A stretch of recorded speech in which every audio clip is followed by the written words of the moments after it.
Hey everyone, Eric Radvon here, and I just wanted to put together a video a little different from the normal Lady Dark updates that we've been doing. Everything's going great on the Lady Dark project, and we've got 7 days left on the Kickstarter.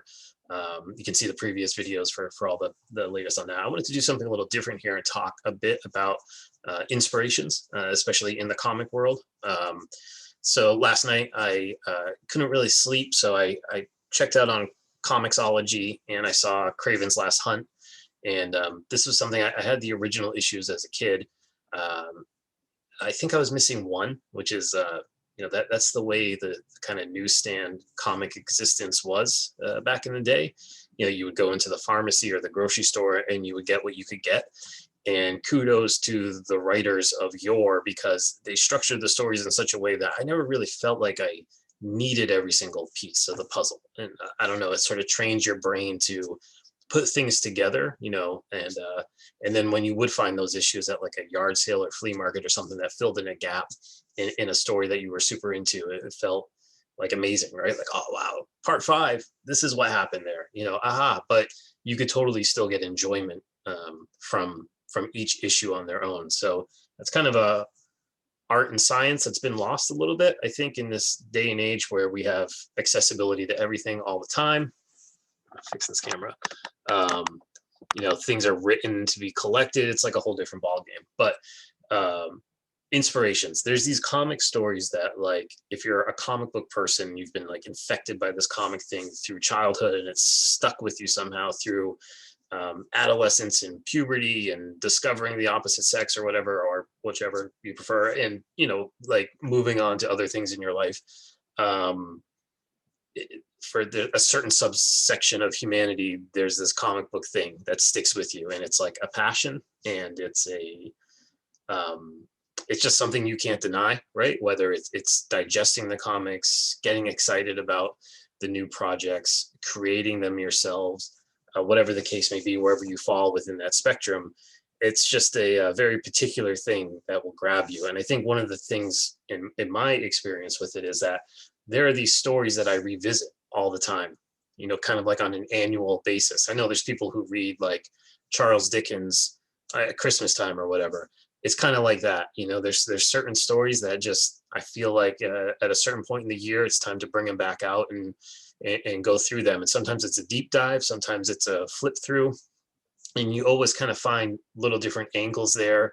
I think it depends on the eyes that you're looking at it from in your own personal life and where you're at, your own maturity, so last night, case in point, couldn't really sleep. And so I fired up my tablet, pulled up Comixology, and saw Kraven's Last Hunt there on sale. So I grabbed that. And this is a story that, I had the issues as a kid.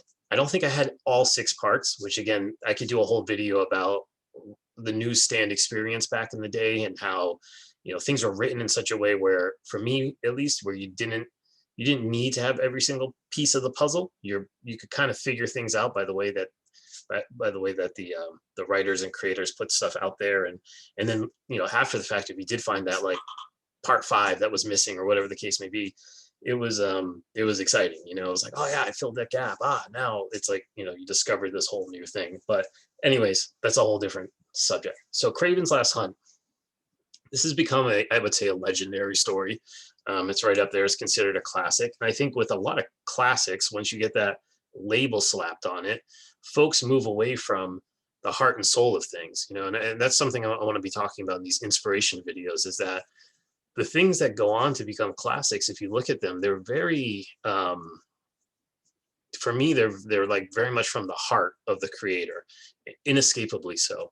I think a lot of times, like, once something gets labeled a classic, it becomes part of sort of this like, I don't know, you put a glass dome over it, it becomes like a thing like that, and really when you look into these stories that are classics, like, the creators are kind of leaving it all out on the page, and really rolling up their sleeves and pouring emotion into it across the board. And I think that's what really makes a splash and makes it stand out and makes it stand the test of time. So Kraven's Last Hunt, where are we? We're in the late 80s. Spider-Man has a new look and a new feel with this black costume. It's post Secret Wars. He's got this this black suit. It's you know, the rumors are true. It's an all new Spider-Man for the 80s.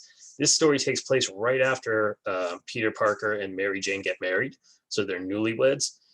It's a truly remarkable story. What I really love about Kraven's Last Hunt is every single page, every single panel, you're getting humanity.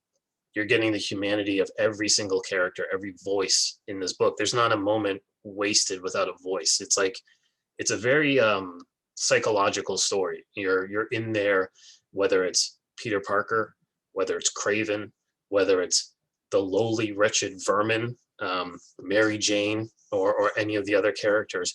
Every beat of this story is drenched in humanity and drenched in the characters, their thoughts, their feelings, their fears is a huge part of this. So the writer, J.M. DeMatteis, who I'll just say, not only a huge fan of, but in what's surreal for me, somebody I've actually met in real life. I've taken part in his Creation Point services he offers for comic creators, which I cannot recommend enough. If you're interested in writing comics or creating comics, it's a great thing. I'll put a link below to that.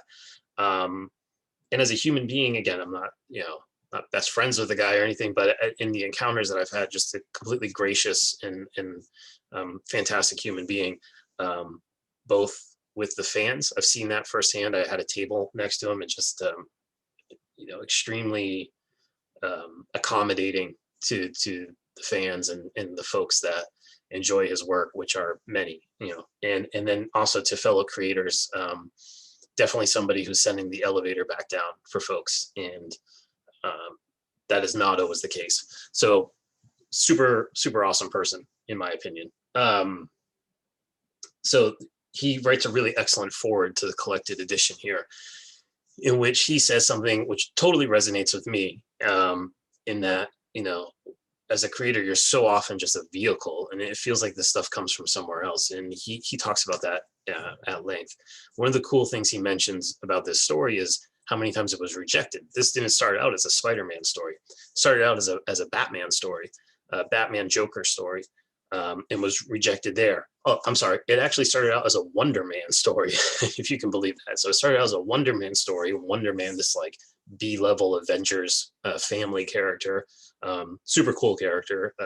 Miss Wonder Man, would love to see him back in the mix there. He had a really good relationship with Beast. They kind of had this sort of Hollywood buddy cop thing going on for a while there, which was cool. But anyway, it started out as a Wonder Man story. Wonder Man has a brother, half brother, I think. I'm not sure, stepbrother. He has a brother of some sort, who a villain, Grim Reaper, and J.M. DeMatteis had the concept of like Wonder Man is like killed and buried and then comes out. So the sort of nucleus of the idea that plays out in this story was there. That got rejected. So he refashioned it, took it across the street to DC, pitched it as a Batman Joker thing, and that got rejected. And then it got rejected a few more times before the stars aligned or whatever, and it became this Spider-Man story. And it's really interesting too, because this was the era, the late 80s. This is like your post Dark Knight Returns. There's this sort of literate sensibility seeping its way into comics, even in the monthly comics. So,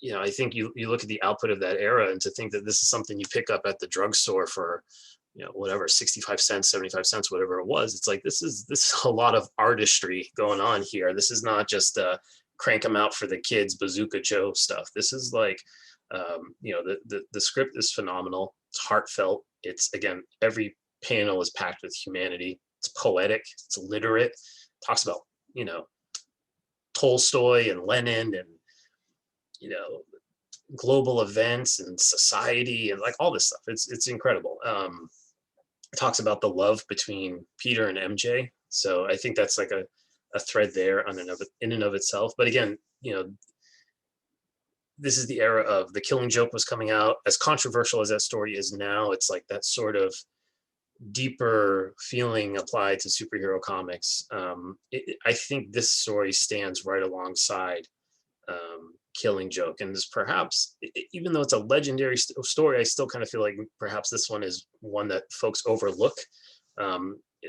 as time has gone on, the classic Spider-Man era, you know, like the Stan Lee Ditko stuff at the beginning.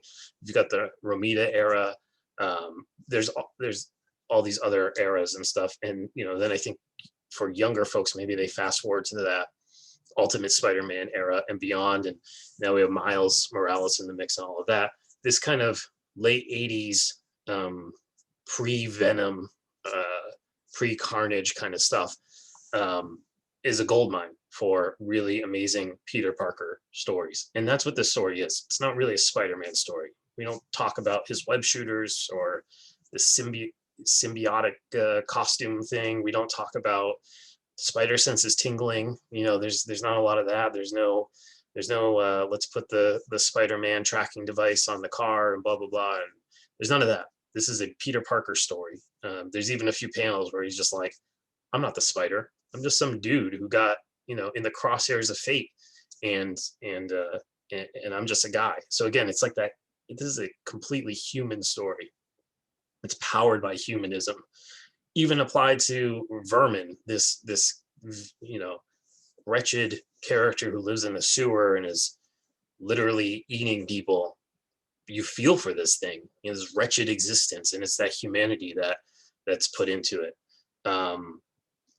So it's a pretty incredible story. Again, I think it's kind of right up there with Killing Joke for me in terms of a landmark kind of story for the character. So anyways, reading in the preface to the book, the sort of non-linear path this thing took to creation is pretty telling, because almost immediately I think this kind of was ensconced as this is a classic story, as soon as it wrapped up.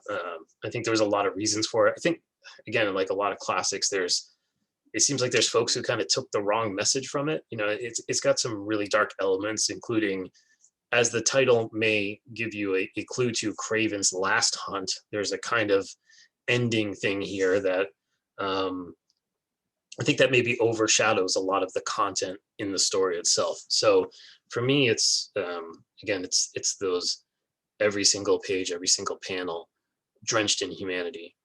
Another thing that I really love about this story, and I guess it's just like, the age I am, I grew up with Peter and MJ being a thing. And, there was obviously the controversial One More Day thing where that was all undone.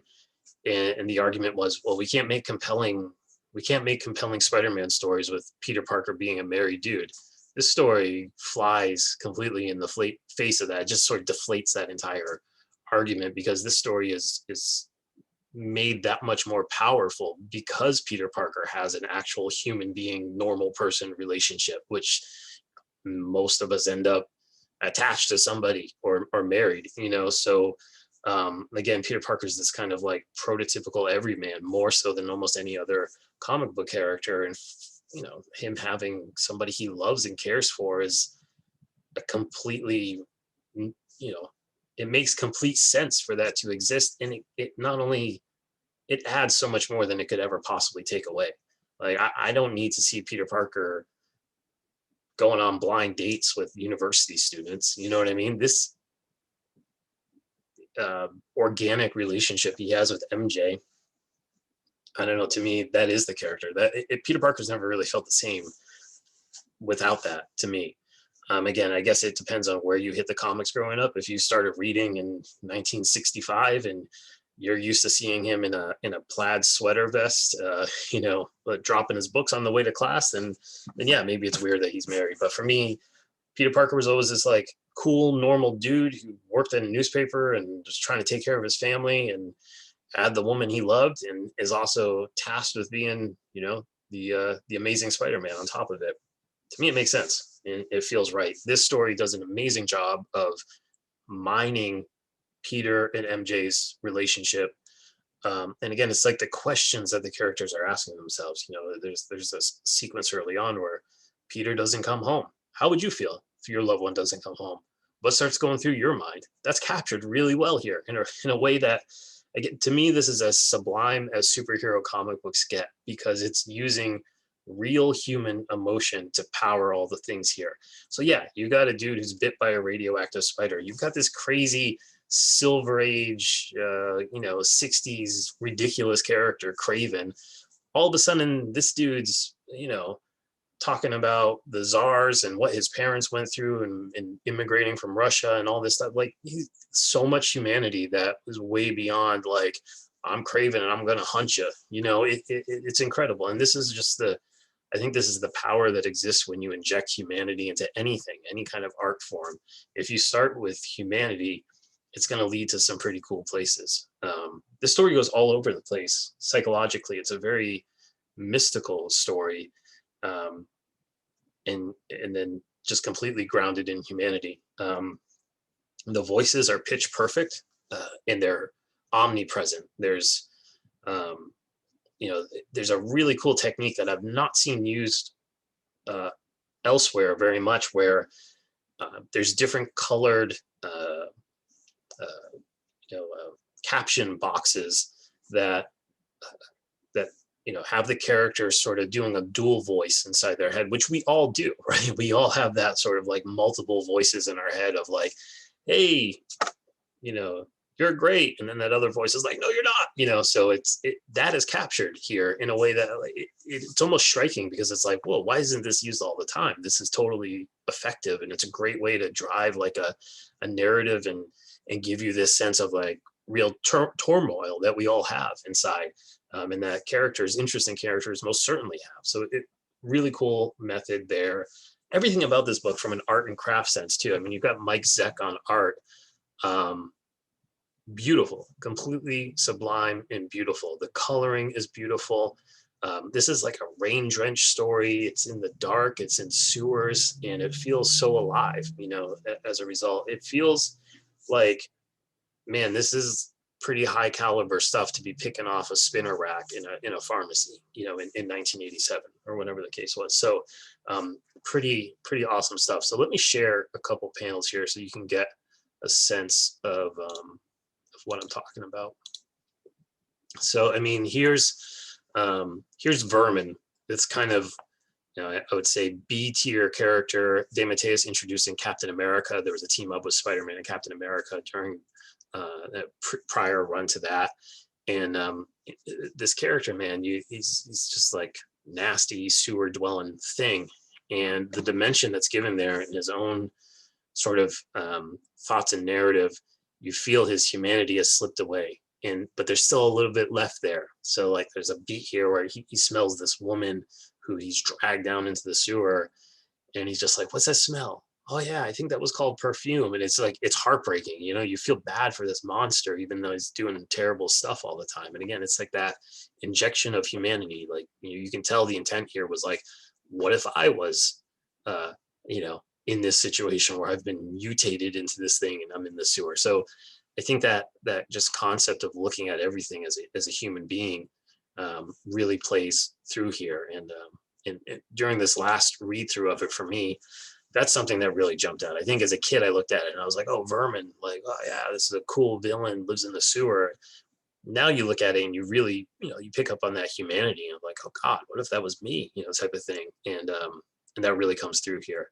You see the coloring too. It's really beautiful coloring in artwork here.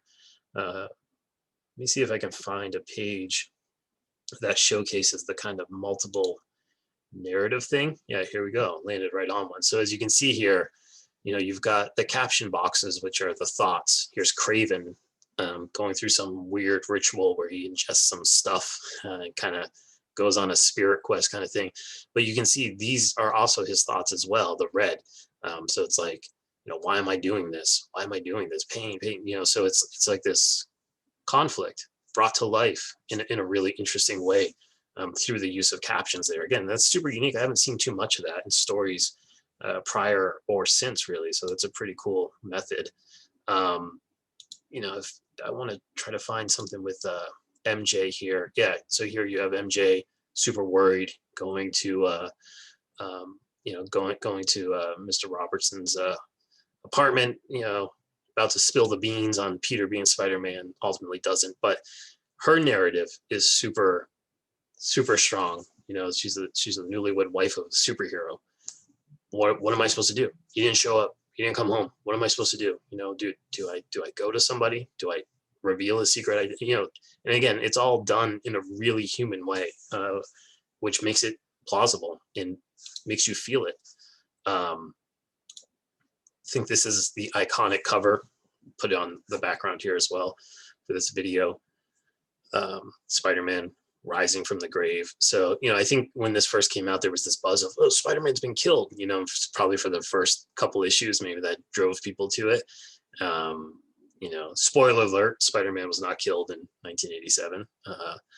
But you know, the journey that he goes through is infinitely more interesting than something like that would have been anyway. So just truly, here's a look too. I mean, this is kind of the range of where this story goes. You've got, you know, sewer level things. You've got Kraven doing his thing. You've got MJ navigating New York City in the 80s, you know, rain drenched alleyways, stuff like that. And then you've got, you know, sort of these metaphysical beats that happen here, you know, with Peter. So again, this is not your typical Spider-Man, hey, let's go fight Doc Ock kind of thing. This is way more grounded, way more human. Again, is the word I come out of. The stuff here too, like I believe see who the letterer is. I think it's Rick Baker, if I'm not mistaken. Do I have that right? Rick Parker. Sorry, I knew I had that wrong. Rick Parker, who he used to do those great little like one and two panel comic strips. So he's like a cartoonist himself, but his lettering within this is really great too. And I think that's a huge part of what brings all this stuff through. I mean, he really captures the completely nuanced voices in the way that's constructed in the story, and really brings it to light. Every character has their own distinct kind of caption box thing, and it instantly comes through. You don't really need to have any explanation there. It just sort of matches the character's look and feel. The fonts that are used and everything else, it just really captures all that. So lettering, man, lost art of lettering. Hugely important in bringing a story like this to life. So yeah, anyways, Kraven's Last Hunt, you may have heard of it as a dark Spider-Man story. You may have heard of it as a Spider-Man dies kind of story. It's so much more than that. It's, you know, again, like a lot of these classics, there's so much more than meets the eyes or that a quick reputation can really encapsulate. Totally recommend you pick it up. I'll put links in below to the Comixology version. I'll put links into the Amazon version. Also, in probably the top method, seek out your local comic book store, especially in this climate. I'm sure they would totally welcome your business and need it. And chances are they have a copy, either of the original issues or the trade paperback on the shelf. And I definitely recommend that. I use Comixology all the time for convenience sake because I've got 17 long boxes of comic books on storage that I've hoarded over the years. And you know, so for me, it's a good augmentation to it. But if you're just starting to read comics, you got a small collection, you got room on your bookshelf, get the originals, smell them, feel them, get the trade paperback. You know, I think that's the way the work comes across best. Love the digital thing for a convenience factor, but totally recommend the print version above all else. So anyways, Kraven's Last Hunt, certified classic. So much more than meets the eye. Don't let the classic, don't let the fact that it's a classic stand in the way of you engaging with it with a fresh set of eyes. You know what I mean? Like keep your mind open, allow yourself to feel this thing panel by panel, moment by moment. It's a truly great one. It's one for the ages. It's one of the best Peter Parker stories. And I think it's also one of the best Peter and MJ stories. And it really shows this power of what you can do with what I would say throwaway villains. No one cared about Kraven the Hunter before this. It's just one of the, you know, it was like Paste Pop Pete or something. You know, it's just like that caliber of 1960s camp.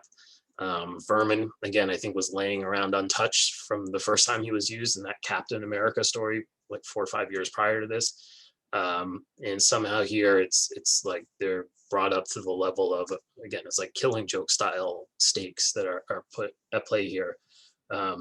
again, about as sublime as superhero comic books get, in my opinion. So anyways, thanks for listening in, and hope you enjoyed this look at some of some of my inspirations on the comic world. I'm going to do a couple more of these. There's probably a half dozen or so of these comic book stories that I revisit throughout my years and throughout my life, that I've gone back to over and over again and found something different in each time. So if you guys enjoy this type of thing, if you're a fellow comic person, or if you're someone just curious about what's out there, hope you enjoy them. And yeah, I'll probably do a couple more of these. Next update on Lady Dark will probably be coming early next week as we close out the campaign, so stay tuned for that as well. Thanks for watching, everybody. Talk soon. Have a great Easter weekend, and be safe out there. Take care.